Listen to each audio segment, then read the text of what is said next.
A lot can happen between falling in love with a house online and owning it, between imagining living there and breathing in your new home for the first time. Having an advocate who can help you navigate the complex world of financing, inspections, negotiating, analyzing the market, and talking through any anxieties that may pop up, that can make all the difference.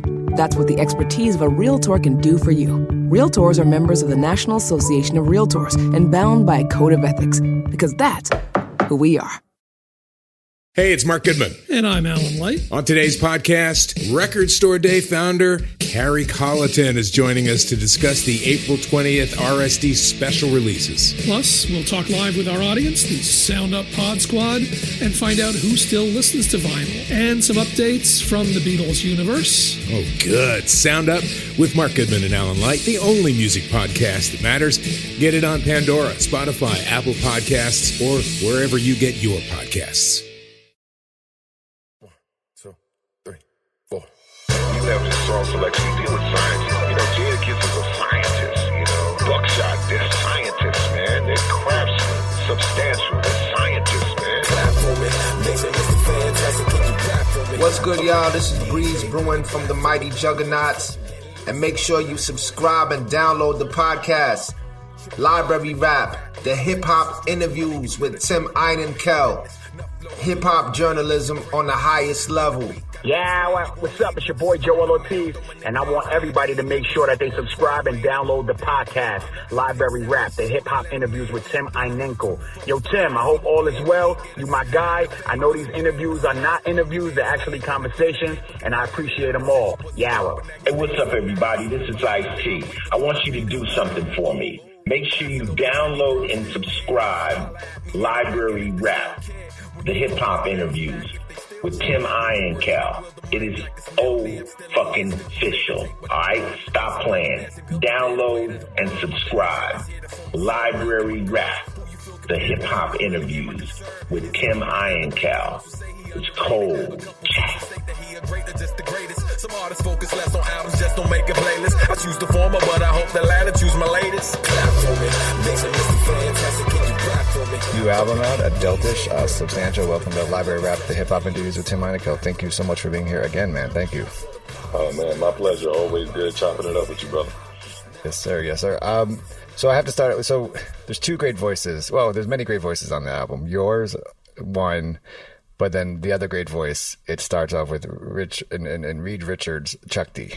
Starts off the track talking about hip hop as scientists, and of course includes your name. Before, what's the importance of Chuck D including your name as a hip hop scientist? I ask you that question. What was and has been the importance of Chuck D for you growing up, and then his continued influence you as an artist, but also as, like, you know, we all have families, right? As a family man and as an individual person. Yeah, man. No, his journey has just been super inspiring. Like, you know, I grew up listening to him, as a lot of us did, and I remember literally I had this alarm clock back in the day where you could set music as your alarm to wake up to. And so, yeah, when Fight the Power came out, man, like I would wake up to 1989, like I, you know what I mean? Like, so, and like at that time, bro, I was 10 years old. So like, 10 and 11 years old, just watching him in Public Enemy. It was very much a part of my upbringing. And then having family members and other people I would meet as I grew up who very much cared about the community, like social issues and things like that. And so seeing someone like him and many other artists who would bring up these concerns, who talk about more, like it was more than just bragging, you know what I mean? I took note, and I try to always keep that in mind. I'm an MC that always kind of walked the fine line of battle rap / braggadocio, but like also like talking about social issues, family things. And so I don't think I'd be that type of rapper without Chuck D, without the artists like Common and many others, like who I grew up listening to. So, I mean, yeah, man. But like in terms of him eventually discovering my music and what he's had to say about the music I make and me as an artist, that's been surreal. You know what I mean? Like, I remember finally meeting him and him kind of poking fun at me about, you know, I'm not a quiet guy most times, right? But like, right. But yeah, just kind of really soaking in the moment. You know what I mean? And what he said about me in that initial meeting, like what he said publicly, that was, you know, floored me, man. Kind of caught me off guard, and so like, you know, you just have there's a lot of, it's weird because you're reflecting as you're spending time with someone, so it's like they're like, "Yo, you good?" And I'm like, "Man, you don't understand, bro. Like, it's a lot." You know what I mean? So yeah, man, and I'm humble enough to understand that was a huge blessing. And sure, he's a man like any of us are, but he definitely played a big role in helping to mold me as a hip hop artist and showing artists that there was another way to do this, you know. And then we treat it like pop music, top 40, shaking to the lights, as I say. I don't think we could be in the same room talking about the same thing. Imagine the Substantial as a Scientist is now your new alarm clock. Bruh, not quite, but man, but him putting it in that context, right? Like, you know, I always say that like a good amount of hip hop heads are nerds, like, you know, because it's just like with like people who spend whether you play jazz or you're a person who listens to a ridiculous amount of jazz, like, you know, you have a certain understanding of what's happening musically that a passive listener does not.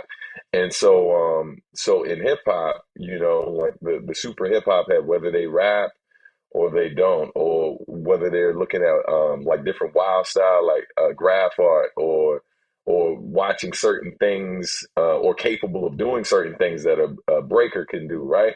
And same thing with DJing, like, you know, when you understand what's going on and you feel it, like on one level, you feel the soul that's coming through, but you also can appreciate the technical that's happening. And so to get that type of recognition, because I'm a nerd when it comes to this rap stuff, and I feel like my understanding of the craft and how to utilize my skill set, you know, I'm not out here like all cocky in every interview and stuff, but I do feel like, you know, my skill set is I'm no slouch, you know what I mean? But yeah, so it was great to be acknowledged and then being brought up alongside of Jadakiss, you know what I mean? And then somebody like Buckshot as well, who I feel like doesn't necessarily get enough props, which is funny because, you know, who got the props? But he's definitely, if you listen to what people do nowadays, rhyming, like with the melodic flow and stuff like that, you know, him adapting that melodic flow and introducing that at the time that he did, that was rare. Like, people weren't doing that, and literally helped skyrocket that project. He breathed life into old songs from that, songs that were already released from that project by taking a different approach. So yeah, man, yeah, I'm gonna stop there. You know, I think in this song you talk about the importance of you talk about the importance to you of continuously create a full album versus like a lot of artists. Some artists today just want to be on a playlist. Yeah, you know, get that one song on the playlist and they go with it.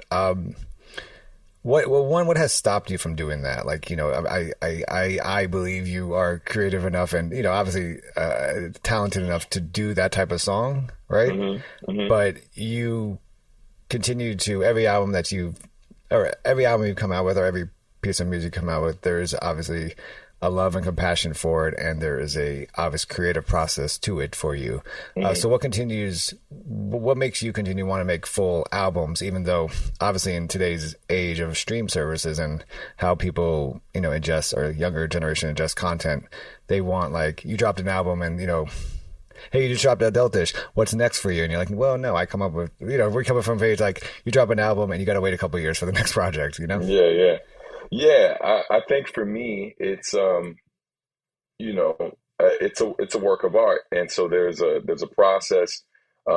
Some pieces are, are kind of one-offs for some people, but I'm very much like, you know, because I have a visual arts background too, I'm thinking of the art piece like a collection, right? Sure, Hmm. there are these individual pieces that on their own are beautiful works of art, but there's something special about being able to walk into an exhibition, right?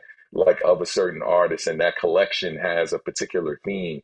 And so seeing it all together so you can get that full picture, that full story, and have a deeper understanding of whatever it is that artist was trying to get across to you.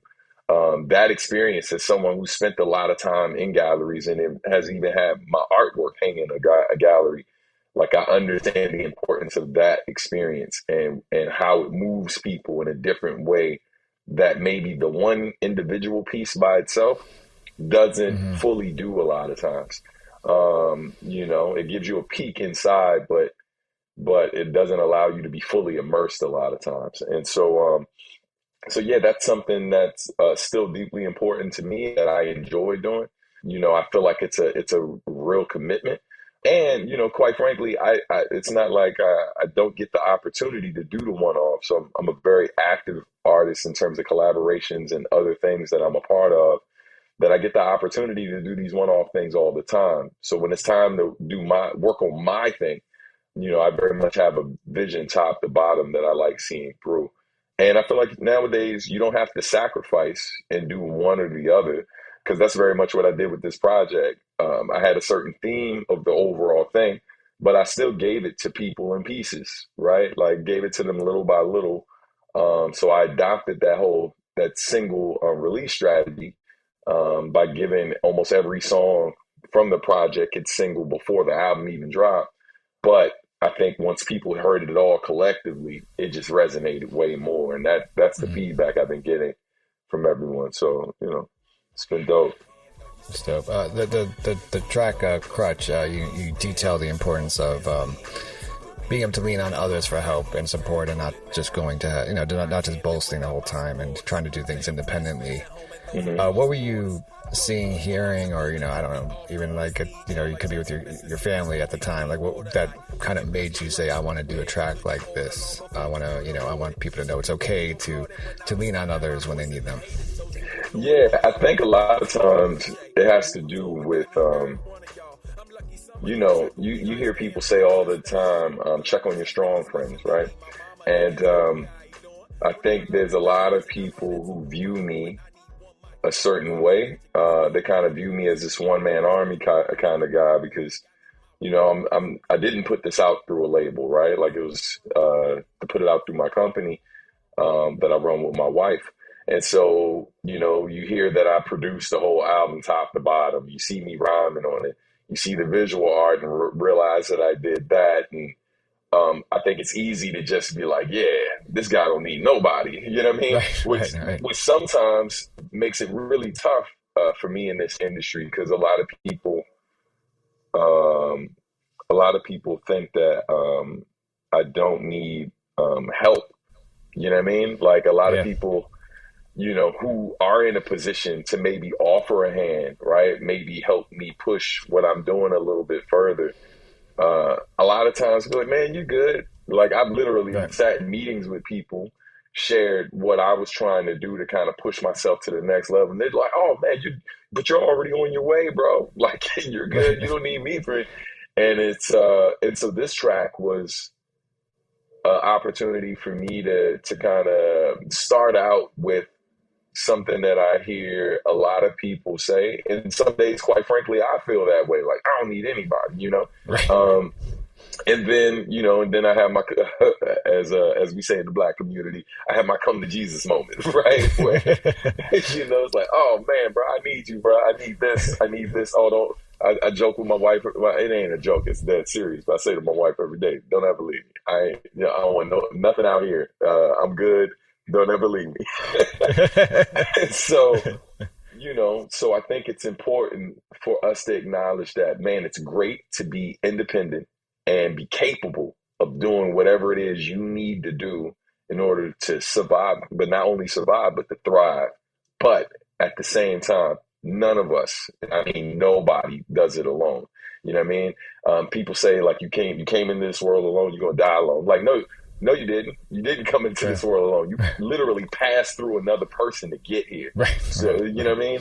And another person held you as you came out. So you didn't come into this world alone.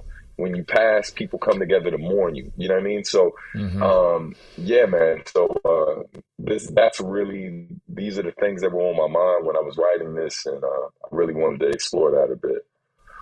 And I think it's important to to also recognize that you are not just telling people that it's okay to lean on other people. It's also okay to ask for help, right? Like, I mean, the very process. I think what's hard for a lot of people is just to ask, because they're afraid of the rejection part of it right off the bat. But also when that has happened to you, where you've like, I need you to bring my shit to another level, and they've said, no, you're good.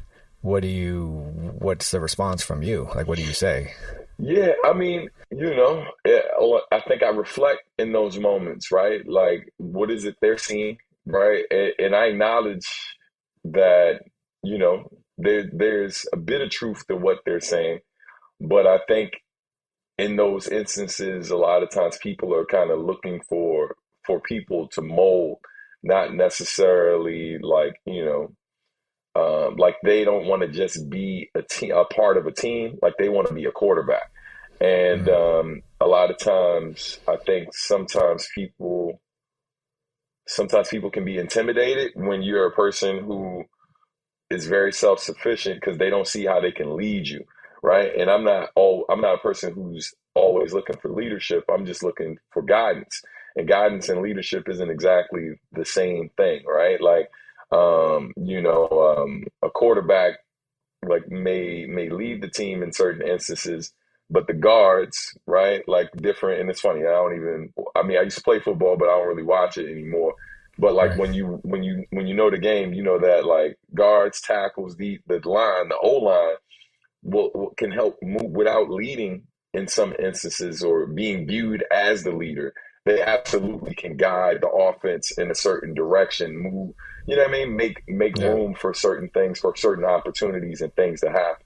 So, and I think some people don't want to play their positions a lot of times. They want to be, they want to be able to be like, nah, B, like all of this happened with you because I put these things in motion and stuff. And so I think sometimes the amount of stuff I have going on that I have been able to kind of negotiate, not necessarily on my own, but through other resources I have through other people.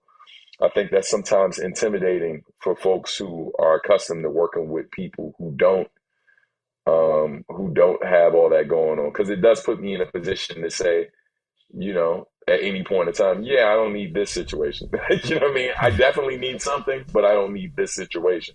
So yeah, I mean, that's part of how I view it in certain instances. I literally have had people tell me in meetings like, yo, after me breaking down what the plan that I see, rather than offering me feedback, they oftentimes like have said things like, yo, so what do you need me for? And that's, I think some people could take it as a compliment that you're doing, but a lot of times I'm just looking for honest critique. And I think sometimes people aren't always comfortable to to offer that type of feedback. Maybe because they're accustomed to dealing with people who don't want honest feedback, Right. But yeah, I mean, it's all assumptions at this point, but yeah, I mean. Right, definitely. Yeah. The track Lost Touch features Japanese producer Yama Hiroto and Japanese hip-hop artist Shing02.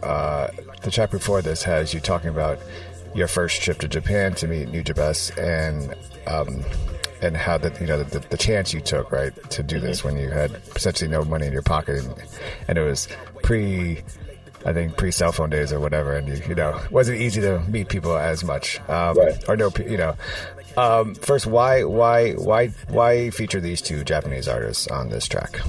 Yeah. Also, shout out to the homie Javier Starks on the track too, man. That's my brother. Yeah, man.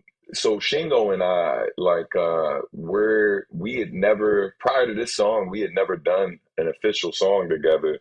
But after the passing of Nujabes, after we lost Jen, we were coming together a lot.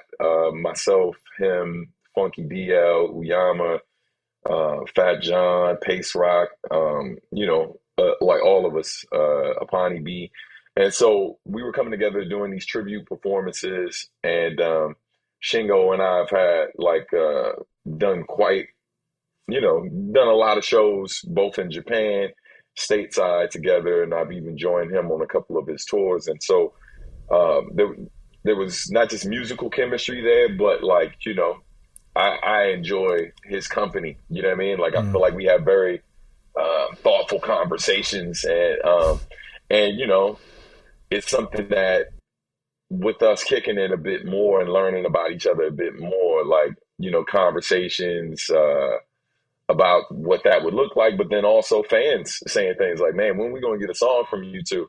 And so, yeah, when I started working on this album, I was like, man, look, we're already doing these shows. A lot of times in these shows, to bring me out during his finales, and we're passing the mic, like doing what we do, and the chemistry is good. So I was just like, man, here's an opportunity for us to submit, this moment, and it's a bit of history, because we're artists who've been associated with each other for quite some time. But it's just crazy when y'all come up in conversations all the time amongst the fans or amongst other people who write about the music, but had never done a track together. And so and then we both have worked with Uyama on tracks, but us three doing something together is a bit of a historical moment for people who love this lane of hip hop. You know what I mean? So, yeah, man, I felt like, it was a great time to do it. And we had been in communication a lot through the pandemic. So hence the track Lost Touch, talking about us losing touch with the things that matter most, and maybe with the world to an extent. And so it just all tied in nicely. Treating your community like competition. What was once lost can't be found. Chin high, 10 toes down. Let's go now. Lost touch, only locked down. I mentioned the trip you took and 23 years ago to Japan, not knowing essentially what was there for you, right? Came out home away from home. Home away from home. What was that conversation like with your mom prior to going on this trip? And also, you're a dad now. Yeah. What would that conversation be with you if your child said, "Hey, Dad, I'm going to Japan, not knowing anyone, to do this thing"? Yeah, man. It's funny, man. The conversation was, all right, I'm here's the real version of how it went down. Cause, at the time I'm in college. I'm technically not living at home anymore. I'm actually living in Brooklyn. But my mom, when dough gets low and stuff, like most folks who fresh out the house, when you need help, you can still call your folks if they're still around. If you're lucky enough to have them still in your life. So me hitting my mom up and being like, hey, I got this opportunity to go overseas, and it's for my music, quite frankly, I'm not going to have to miss school because of when it's going to happen. But at the same time, there is a chance that, depending on how it goes, I might not be getting back in school. So, and I just said to her, I was like, anything I've been successful at in my life so far, in the 20 years I'd been on the planet, I was like, I dedicated a certain amount of time to that and was very focused on that. And that's how I was able to be successful. So I was like, music's the only thing that I'm always kind of putting other things, I'm always juggling other things while kind of half-assing this particular thing. So, I think, it's time that I kind of give this my full attention so we can see how far it goes. And the deal I made with her, I was like, the second it's not making money for me and I'm not progressing. If I'm not progressing and it's also not making anything for me, it's like, I'll put it to the side and go back to doing whatever I need to do to live, basically. And that was the bargain, right? And she was like, all right. Because I also basically was like, man, paying for this school is expensive. And I know at that time I wasn't making enough to really help her cover certain expenses and that she was helping me out with. So I was like, if I do this, I might be able to get to that place a bit sooner. Yeah, because I was just a broke college student at the time. You know what I'm saying? So, yeah. 23 years ago, I hopped on a plane to Tokyo with $33.22 in my pocket to record my first album with Nujabes. A lot happened before that, and even more. In terms of a track placement on this album, Adultish, I thought it was interesting that the story of you going to Japan, your essentially your beginnings, right, was placed further down than versus the introduction of the track. Can you just quickly talk about placement of this particular story within the whole concept of the album Adultish?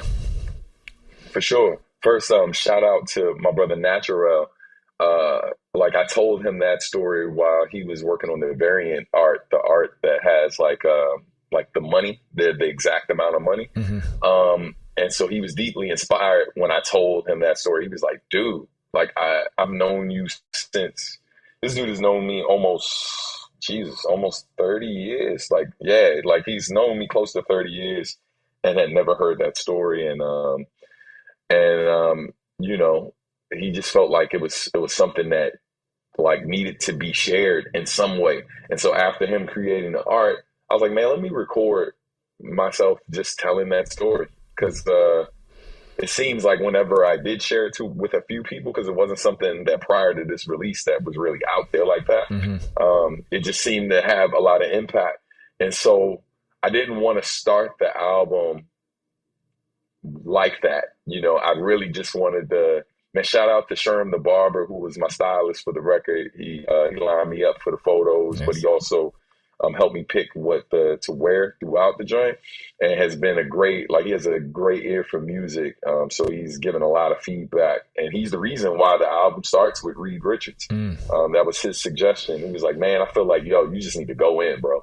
Like just have it go in. And, and then having Chuck, being able to hit him up on Twitter and be like, yeah, that interview, because he was with you when he did it. And I credit y'all in the album credits and stuff, man. Just being able to start with that, I felt like just had such a like, oh, okay, this is what we doing. Just had that feel. And but I did I feel like you can't reflect without something happening first, right? Like something kind of needs to happen, and then you reflect on what has happened. So I felt like it felt more natural having the album give you a lot, like already. Like, we've got the upbeat tracks and stuff. We got tracks that reflect a bit on journey and ageism and being independent, but also being vulnerable enough to say, I need people. And then reflecting on what your journey has been. But then at the same time, taking a moment to be like, yeah, this doesn't happen without this key moment. Let me help y'all understand this before we move forward. And so then the significance of following that reflection with a song called Lost Touch, which is kind of me, saying that like, I'm very much in touch with how we got here, right? But in the midst of me being very conscious and cognizant of that, I still feel like, we're losing, like not just me, but all of us are kind of losing a bit of ourselves in all of these different things that are happening. And we kind of need to take a step back. So I felt like those two things worked really well together, and so that's why I put it there. So now this makes sense more for me in terms of what I'm going to ask you about the next track, No Per Diem 2.0, because it reminds me of the Nappy Roots track, The People, which is a great track. Great track, and I'm going to say it's a simple beat, but obviously not simple because. If it was simple, I would be doing it. But so like a very simplicity of the beat that allows, like, No Per Diem 2.0 and The People, they have this track on it and the vocals that allows the listener to kind of get closer to the artist, and in a way where you're, as the artist, I don't know if this makes sense, is telling the people like, hey man, no matter what, I couldn't do this without you. You know? Yeah. Can you just talk about like the creation of this beat, and then also kind of any lyrics on this particular track that stands out to you that kind of really tells us this is what I was trying to get at? Yeah, for sure. So first, thank you, because anytime someone brings that track up, my whole heart like it gets a bit fuller, right? Like, because I feel like it's to me, it was the track that was the biggest risk. And I know that how I approached it in terms of how the beat feels, and then spacing out the lyrics the way I did, where it's a lot more room to breathe and really contemplate everything that's being said. You know, and in the underground, maybe not in the mainstream, but as an indie artist and as an underground artist, that feels like a big risk, at least for me, anytime I do it. And so, you know, because I think people are used to more dense lyrics or performances in indie music than they are for mainstream. So anyway, basically, you know, even how it came about, the reason why it's 2.0 is I initially did this for another artist, you know, and I'm still waiting for them to finish the original version, because at some point folks will hear that. And after doing that with them, I basically was playing it for like people in my immediate circle, and like my wife just kept coming back. She was like, "Babe, that song needs to be on your album." Like that. I mean, it's great, and I mean, great for them. You know, they definitely got a great one from you. But she was like, "Yo, you should talk to them about putting that on the album." And then I told her, I was like, "Well, then I'd have to remix it, because the goal for the album was also for me to produce everything myself." And so I reached out. I hit up the producer. Basically, you know, got permission to remix it for the album, and they were on board with it. And so, and then what I did, so it wasn't exactly like what's going to come out when they drop their version. I took away a verse, and then I got Mega Ran to join me, because I know he's somebody who's understand this, you know, basically the song is talking about walking this path that like a lot of people have a lot of unsolicited like advice on how you should be managing this journey sometimes, right? And sometimes you're looking for feedback from specific people because you know you understand this, they understand this world a bit better. But oftentimes the people closest to you aren't always the ones who know this world the best. And so yeah, man, they sometimes are saying things to you that aren't always very helpful. But you also having the wherewithal to understand that, like, yo, it's coming from a place of love, right, but it's also coming from a place of fear. Like, they're scared for you. And if you're lucky enough to not have that fear and be able to keep that fear at bay for as long as possible, you'll start to learn that a lot of what they're saying isn't necessarily true. It doesn't mean that they're bad people. It just means they don't know. And so you got to find your own truth. And then along your journey too, you realize that like what they deem as success isn't necessarily what success is going to look like for you. And so me learning to be okay with that, right? Like, I may not be the biggest rapper, I may not be recognized as the nicest lyricist or whatever, all of these different accolades that matter for a lot of people. Of course, I wouldn't mind being a little more popular because that also means a little bit more money to provide for my family. However, me being able to walk the path that I've chosen to walk and still be able to successfully provide for a family of four, doing this at the level I'm doing it, a lot of people can't say that.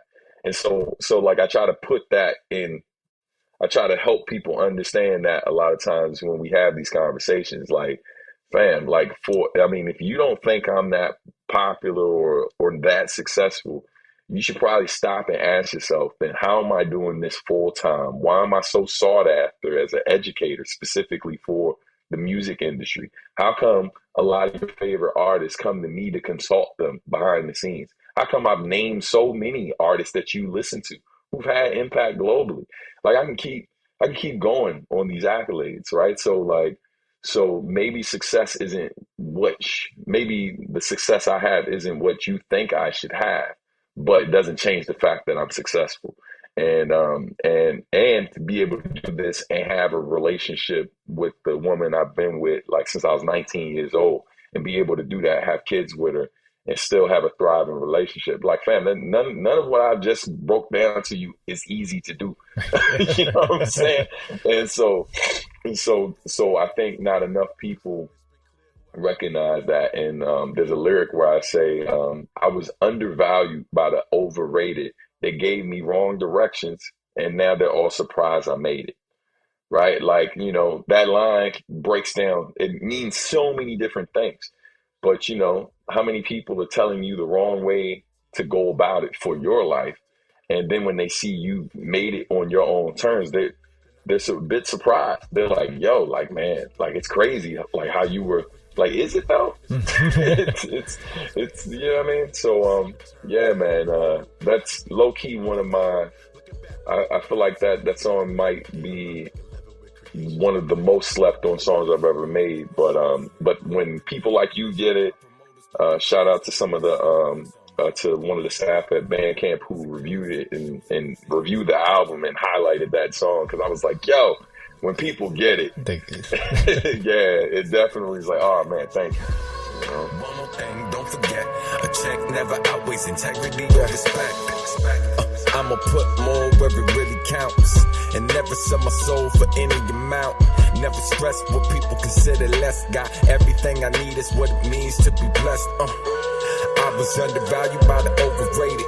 Gave me wrong directions, now they all surprised I made it. Created my own lane and found the strength to pave it. And where I'm supposed to be is now where I'm supposed to be. It's a great track. I was just like, oh shit, this is like Nabooch. This is like Nabooch to the people, but it's so good, so good. Man, shout out to them brothers, man. I love their music, so that's a high compliment, man. I appreciate it. Of course. You end the album with a track called 1580. Can you talk about the importance of this number 1580 and how it's not just important to you, but also important to other hip hop artists and also people of the community it's in? Yeah, for sure, man. Shout out to 1580 AM. That was a radio station that you know, it was a radio station that existed in the mid 90s. That station was only around for a year, but if you were a hip hop head who listened to you listen to mainstream, but like you were selective about the mainstream stuff, like you like the quality mainstream stuff. Right. It's all subjective, but you know what I'm saying. Yeah. And then you like indie artists, like some of the smaller artists who weren't getting as much rotation. And then you wanted to hear local music too. So you wanted to hear local hip hop, but then you also got to hear, they highlighted go-go, the indigenous music of DC. And so like, if you loved all that, like 1580 was everything. Like it was everything. And there were so many artists that weren't getting regular rotation on their sister station, 95.5.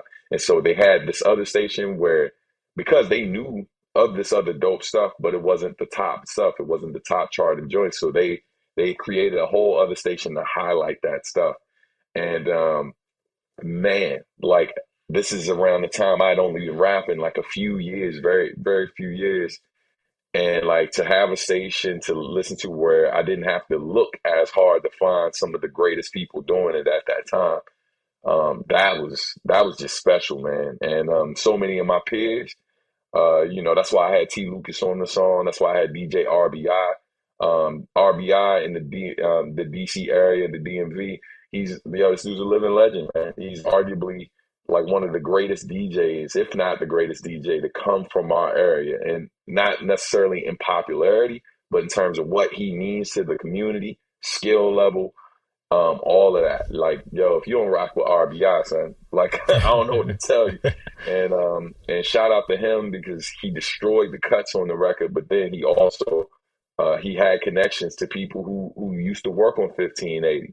So Big Bro hit them up and was able to get those official drops from the radio show, so we could include it in the record just to increase the authenticity of it. And then like, yo, T Lucas, man. T Lucas, that verse. I mean, I said it on Twitter a while ago. I was like, man, it might be my favorite verse all time from any DMV rapper. And there's been some amazing artists to come out of the DMV, you know what I mean? From Asheru, that's Big Bro, to Odyssey, the legend Nonchalant, like so many amazing artists from our region, man. YU, Kev Brown.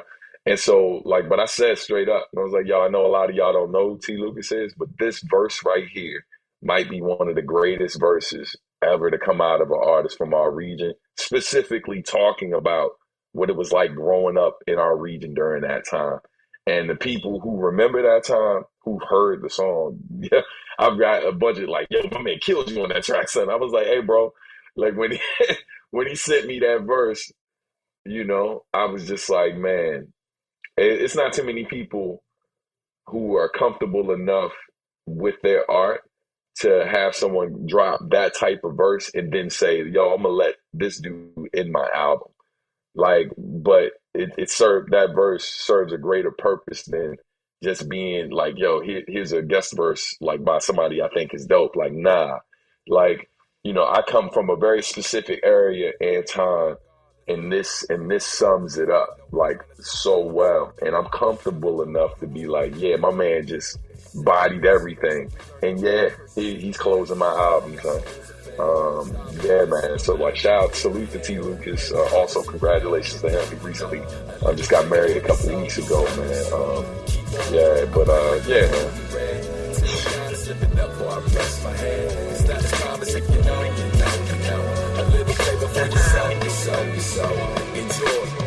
A little kid from Fort Washington was always a Iverson Mall playing basketball in my David Robinsons. I moved to PG County when I was 5 or son, was rhyming some, but wasn't that biggie like Bedford Stuyvesant. I had the butter Tims, but Rick had the double soles. We was like brothers, so we would borrow each other's clothes. Get the most girls' numbers was our summer goals, and when she looked down at my feet, she'd be like, what are those? Joning was our favorite pastime. Better not be outside if it was past 9. You do. It's one of my favorite lyrics on the whole album is actually in that track because you do your own little flexing with when you say trying to sell my demo so I kind of was selling dope, which I thought was a great. I thought it was. It had me. I always crashed a car doing that one. I was like, oh, that's dope. That's dope. I appreciate it, man. If you were to, you've been doing this for quite some time. If there's a lyric, and let's just go to like this album, right, that kind of sums up for you where you are, as an artist and as a family man, is there something that you want to highlight? Yeah, it's probably the lyric on 1580 where I say you're going to respect the man more than you respect the music. You know what I mean? At the end of the day, of course, I'd love for more people to know about my music, but the one thing I think that has been common amongst a lot of the people who have become fans of mine, and some of them who would call themselves lifetime fans, or as they dub themselves sub porters. That's what they call themselves. Yeah, man, I'm blessed to have like these type of people rock with my stuff. But I think the common thread amongst all of them is, yeah, they love my music, but because I make myself very available, you know, I do these weekly updates and stuff on my YouTube channel, and I interact directly with my fans a lot. Yeah, man, I feel like when I meet them in person or when they interact with me online, the common thread is they seem to respect me. They love my music, but they seem to respect who I am as a person, even more so. And I think, like, you know, depending on what kind of artist you are, like that may be more important for some people. I think early in some people's journey, they just really want to be known for their craft. But like, man, I'm just trying to be a better human being, bro. Like, I'm trying to be, you know, I mean, I'm gonna push my art as far as I can and try to be the greatest, you know, musician I can through my lens of hip hop. But more important than that, man, I'm just trying to be a better person every day, trying to be a better son to my mom, trying to be a better husband to my wife, and a better father to my kids, and a better servant to my community, man. Yeah, like I think that lyric, if you want to really understand like who I really am, both Substantial, the artist, and Stan Robinson, the man, that is what it's about for me. You know what I mean? That's dope. New album is Adultish. Artist is Substantial. As always, man, it's an honor to have you on Library Rap, the Hip Hop Interviews with Tim Heinecke. Thank you so much again. Yeah, thank you, brother. I appreciate the love, man. Shout out to Chuck as well. Yeah, what's up? It's your boy Joel Ortiz, and I want everybody to make sure that they subscribe and download the podcast, Library Rap, the hip-hop interviews with Tim Heinecke. Yo, Tim, I hope all is well. You my guy. I know these interviews are not interviews, they're actually conversations, and I appreciate them all. Yawa. Wasn't put here for your amusement. You gon' respect the man more than you respect the music. From where your safety is determined by your address. Some live long enough to be legends and gain some assets. Though it's rugged where we struggle through the madness. Always knew we had more to offer, although we had less. Through it all, it was always me and my mother. My sisters before they moved out, and occasionally my brother. The homies and the radio that stayed on 1580 TV on the box locked, hoping one day that they play me non-stop. It's one thing falling in love with a house, picturing yourself moving in and calling it home, and quite another navigating the world of price negotiating, mortgage lenders, and finding the budget that works best for you. An agent who's a Realtor can make understanding that world easier. Realtors have the expertise, access to proprietary data, and tools to help you get from imagining living somewhere to actually doing it. That's the kind of help we can provide. Because that's who we are. Realtors are members of the National Association of Realtors. Hey, it's Mark Goodman. And I'm Alan Light. On today's podcast, Record Store Day founder Carrie Colliton is joining us to discuss the April 20th RSD special releases. Plus, we'll talk live with our audience, the Sound Up Pod Squad, and find out who still listens to vinyl. And some updates from the Beatles universe. Oh, good. Sound Up with Mark Goodman and Alan Light, the only music podcast that matters. Get it on Pandora, Spotify, Apple Podcasts, or wherever you get your podcasts.